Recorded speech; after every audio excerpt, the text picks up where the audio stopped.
Hello, welcome back. We just barely got done watching 1987's Superman 4: A Quest for Peace.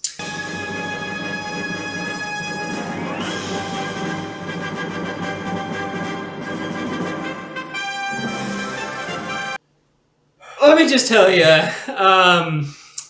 we're both very glad it's over. That is not a movie anyone should watch, really. I don't know. I wouldn't wish that movie upon my worst enemy. That one is pretty bad. It's so bad. Yeah, let's just get started. Plot and storyline. Quite frankly, Hold on, before you say whatever you're going to say, for the first 10 minutes we didn't know if we had the English version of this movie. yeah, that's true. They start the whole thing off in Russian, and Superman speaks Russian. Вам здесь будет безопаснее, товарищ. До свидания. Счастливого полета. And that had never been explained that he might be able to speak Russian. And so when they started to speak, we were both just like I had the remote, I was like, should I turn this off and buy another one? Like, do I want to spend more money on Superman 4: A Quest for Peace? I was wondering the same thing. I'm like, did you buy an illegal version? Have it in No, that's language? the thing. But it was the I way it bought was the supposed to legal be. version, so Yeah, no, it was the way it was supposed to be. Yeah, so first of all, we started with a Russian scene that made no sense. But overall, just, it was not... Okay, there was a plot. Like, it wasn't like they didn't have one. They actually established it pretty early for a Superman movie. Right, within the first 20 minutes. Yeah, which is the good. fastest we've ever made it to a point. It is. So I give it. I started to give it kudos for that. 'Cause I'm like, oh, we're actually going somewhere quickly this time, because you get Lex Luthor breaking out of prison, and he already has this plan to like make a clone of Superman with nuclear power, and you also have the Daily Planet that's going out of business or getting rebought or something, and then Superman's getting rid of all the nuclear stuff. And so it's like there's a pretty clear plot line, all things considered. The problem with it is it's not interesting in the slightest, and there doesn't seem to be any consequences to anything anybody does in this movie. No, absolutely not. I'd also like to point out that for the second time in a Superman movie, Lex Luthor has just brought in another godlike being to fight Superman. Yes. Because Lex Luthor, at the end of the first movie, Lex Luthor was no longer a threat. So at this point, they just bring him back because Gene Hackman is fun. Yeah. And then he brings in somebody else who can fight Superman. And that guy didn't show up until like an hour and 10 minutes. And then the last 20 minutes were arguably the worst of the movie. It got progressively worse as soon as that guy came in, actually. This whole plot kind of felt like Superman 2 a little bit. Not the whole thing, but like... He reveals himself to Lois. He reveals his identity to Lois. Yeah. An important distinction. He reveals his identity to Lois Lane. And then, just so he can have somebody to talk to about everything. And then he does the whole amnesia kiss again. Yes. So that was exactly like Superman 2. And then... So that really didn't have any consequence or payoff or like anything. I don't know why that was a pointless scene. Definitely completely pointless. And then Lex Luthor has this General Zod type god called Nuclear Man that he creates who has Superman powers. And so it's like with like claws. Superman with claws and nuclear blasts and things like that. But they have the exact same like telekinesis and flight and strength and which, by the way, Superman has telekinesis now. Yeah, that's wizard. And he also can they fly. He has Fix-It Felix eyes. Yeah, it just looks at it and it fixes itself. So it just nothing felt like it had consequences. It all felt kind of redundant and pointless. Like there was a plot, but the plot didn't have a point. Like there was nothing. It just did nothing to progress the movie or even like the series of Superman. This movie was nothing. And it ignored Superman 3 completely. Yeah, which I mean I'm not mad at. I will also say the movie offered no character development for anybody except for what was her name, Lacey. And it felt weird. It was like rushed, and it didn't make any sense. And then the rest of the characters had nothing that happens to them to help them grow. No, well, and also Lacey disappeared in the end. Like we didn't even find out her dad got fired. Yeah, nothing like. I'm just gonna assume that for that brief time that she was in space, she didn't make it. You think so? She was like to the moon without a spacesuit. Like she didn't make it. No, yeah, I guess you can just assume she died. Yeah, I think that Superman brought her frozen, lifeless corpse back to the planet so that everybody could mourn those that cared, which were not very many. Not many that we know of. So yeah, I mean, I gave plot and story a 1 out of 5 because there was one. Yeah. But that's all I can give. There was a story that was coherent and it came quickly, so you knew what was happening the whole time. But that's all the credit I can give it. I also gave it a 1 on the story because it gets a 1 because it had a plot, so at least it tried. Yeah. You know, but other than that, I can't give it any higher. Yeah, it was terrible. And so I've come to a decision. I'm going to do what our governments have been unwilling or unable to do. Effective immediately, I'm going to rid our planet of all nuclear weapons. Acting in this movie was about as bad as the story, and the characters were even worse. So we have Christopher Reeve, who does a great job again, but I can't keep giving these movies high grades just because it's got Christopher Reeve. All right, Gene Hackman was the other watchable character. Yes. Everybody else, and I mean every other person, was difficult to watch. Extras that, oh my goodness, don't even get me started on Nuclear Man. Oh, he He terrible. was awful. He was so bad. And Lex Luthor's nephew Was super annoying. it was terrible. You could make a whole movie on how much I hate that kid. Yeah. And there was just no, like I said, there's no character development, and the acting in this movie was brutal to watch. Yeah, agreed. Yeah, I honestly, let's see, what did I write here? Lacey's character wasn't consistent. That was the other thing I noticed, Yeah. was she started off being kind of like a jerk and kind of like... She's trying to seduce Clark Kent. Yeah. And then, like, all of a sudden she's just this nice person that stands up to her father, and there was no development. It came out of nowhere. Very inconsistent there. And then I said Nuclear Man doesn't like Lex, ? Because in the beginning... Yeah. He's like, I'm going to be the all-powerful, I'm the father now. And then, like, Lex says one thing to him or does, like, something to him, and all of a sudden he just, like, is willing to serve Lex Luthor again. Yeah, I was like, I don't know what that was about. I don't know why they even included that. I mean, granted, the dude was useless if he wasn't in sunlight, but, like, still, Yeah, well, the whole thing was really dumb about him. Like, his whole character was really dumb. The thing that I want to know is whatever happened to Lana from the third one. She was the only likable character in the last movie, and they took her away. I agree, yeah. What was that about? I wish they had brought her back. I don't know why they didn't. I don't either. I think they really didn't want people to remember Superman 3, to be honest, though, because everything that happened in Superman 3 kind of got ignored. Yeah, in that's this movie. definitely true. There was not a single thing that happened in Superman 3 that they acknowledged. No. But I will say Superman 3 was a better movie. It was, and it was still a really bad movie, which just Yeah. goes to show. But anyway, yeah, acting characters, I gave it 1.5 because of Christopher Reeves and Gene Hackman, because they are enjoyable to watch. Christopher Reeves, I wish I had liked his movies better, because I love him as Superman. Yeah. I haven't vibed with any of the movies he's in. I wish I did, because I love him, but yeah, he's the one that was the most watchable, most likable to watch in any of these movies, including this one. Mm-hmm. Gene Hackman, still fun enough to watch, but yeah, other than that, they were all terrible. 1.5. Yeah, I give it a 1, and I'll tell you why. Because even Christopher Reeve, who did a good job, had moments where he was difficult to watch. Like in the last battle scene when he's trying to convince what's-his-name to climb into the elevator, that was a difficult scene to watch. He was like, "Can't you? That's enough." And it was just like, he was not that great in this movie. Yeah. Gene Hackman, once again, didn't need to be here. I don't know why he was here. He was To fine. create the villain. He was essentially. fine. Yeah, he was fine. I also really like... So here's the other thing, all right? Let me tell you something about Gene Hackman while we're on the subject. The first half of the movie, he pronounces nuclear.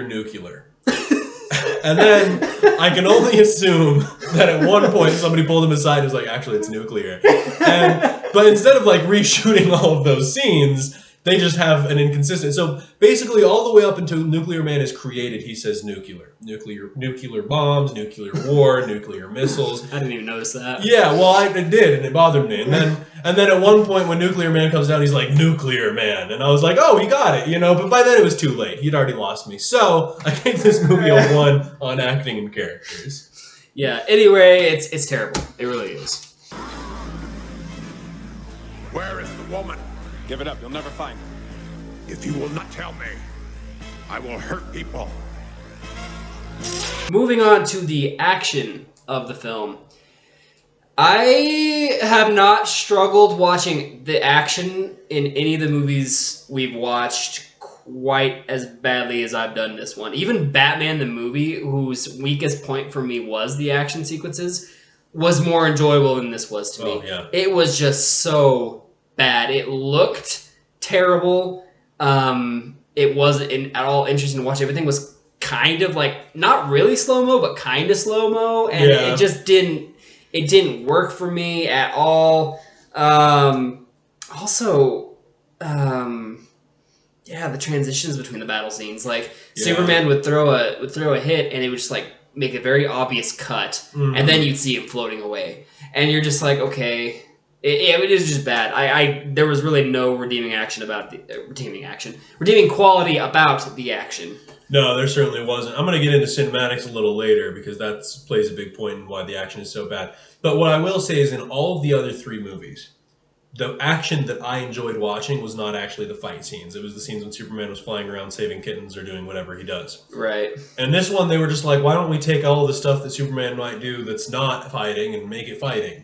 So basically, they took the worst part of the action and they dragged it out to the whole movie. That's true. Because if you watch this movie, which I recommend you don't, yeah. then you will find that there is like no scene where Superman is just like flying around being a good guy. That's true. He just if he's not fighting, he's Clark Kent. And the thing is, I don't have any problem with Christopher Reeve playing Clark Kent. I really enjoyed it. There was a scene in this one, the best scene of the movie, in my opinion, was the scene where there was like a double date where he was dating both girls, but one of them was Superman and the other one was Clark Kent. And so he's like jumping out windows and he's getting hit by like little trolleys and he's just doing various things to like be in both places at once. And it was just really funny. Even though, by the way, in his power set, we know he can duplicate himself because of the second movie, and he just chose not to, but that's fine. So like there was just like no really good action sequences. So I gave it a 0.5. I also gave it a 0.5. There was action in it, but it wasn't enjoyable at all. It was pretty cringy. 0.5. It was bad. Yeah, the action was kind of reminiscent of the old Lou Ferrigno Hulk. A little bit. A little bit, yeah. Yeah, because it was like not full on slow mo, but. Yeah, pretty much slow-mo. Like, pretty slow, and just like a lot of standing up and flexing, you know? I mean, that's not really what it was, but yeah. No, anyway, terrible action. Yeah.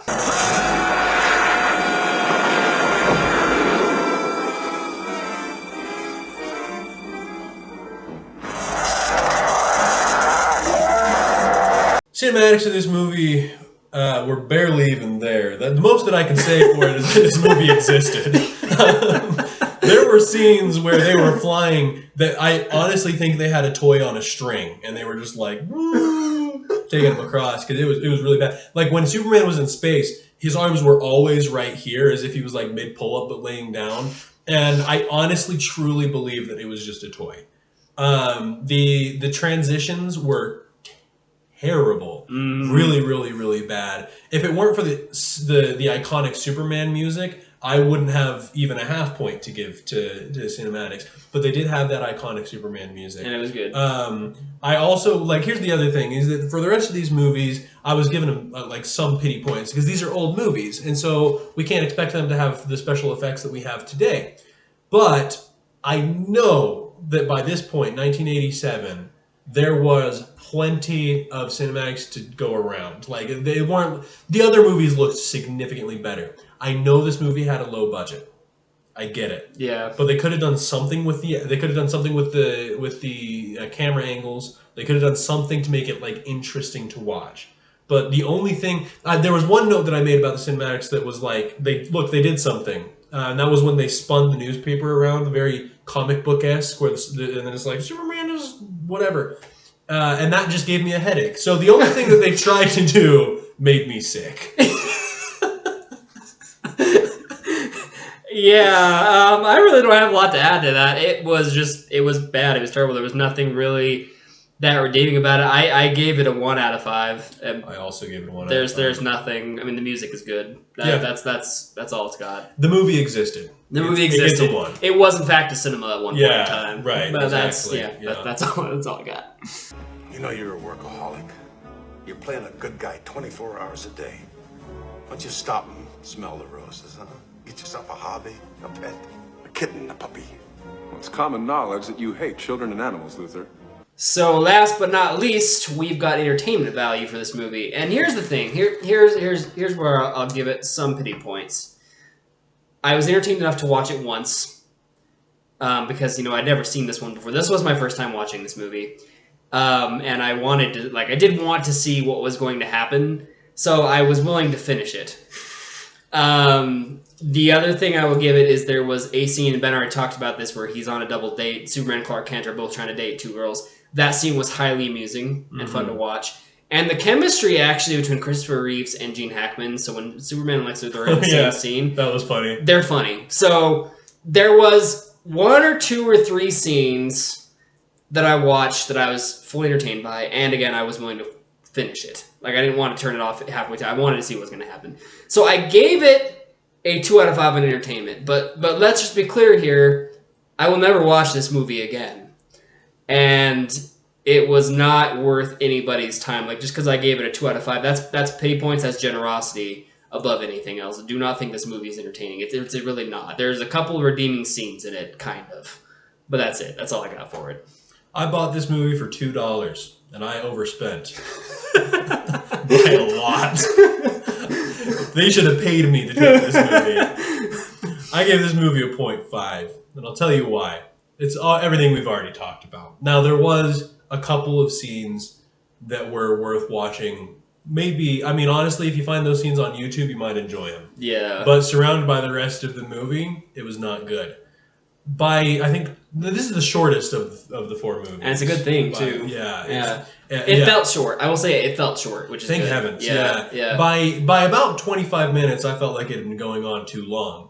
And by the time it was over, I thought that it had gone way too long. But, I was thinking about what I was going to eat later by easily 20 minutes into this movie. I was not at all distracted from the hunger that was looming. So, I can easily say that this movie is a 0.5 in my book, which brings my total up to 0.8. The all-time low. All-time low. My rating, so with the 0.2 or with the 2 out of 5 in entertainment and all that average together, my final rating for it was a 1.2 out of 5. Now, when we combine our 2 averages, we give it exactly a 1.0. And that's fine. I think it fits. I think it's fine. I think the movie existed. The plot existed. The acting existed. It exists. The movie exists. Mm-hmm. It's not worth watching. Do yourself a favor. Never turn this on. This movie wasn't a crime, is why it got a 1. Yeah. Because there's nothing, illegal about watching this movie. Right. But that's pretty much all I can say about it. It wasn't a good thing to do. No. We'll still be punished in the last days for this. Yeah.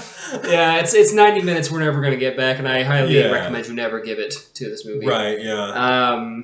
Well, thank you for giving 90 minutes to this video. Absolutely, yeah. Thank you so much for watching it. So the good news is, with Superman 4: A Quest for Peace done, we have officially gone through all the Superman movies, and we are both very ready for those to be over. The Christopher Reeve Superman. Christopher, yes. We do have 2 more Superman. Future, way down the line, though. We're still in the 1980s. The next one came out was 2006, so we've got plenty of break from Superman for a bit. We're actually going to go back to our roots and watch Batman next time. Next time is going to be 1989 Batman.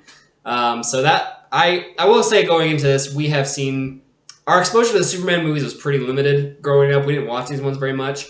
We have seen these future Batman movies quite a few times, so we both kind of have existing opinions about them, but we haven't seen them in a while. It's been several years for me, at least. Many, many years. So our opinions might change this next viewing for them. But I do have high hopes. Yeah, it's going to be a breath of fresh air for me. Anyway, oh, definitely. Anyway, thank you so much for watching us. We will catch you next time for the review of 1989 Batman. See you guys later.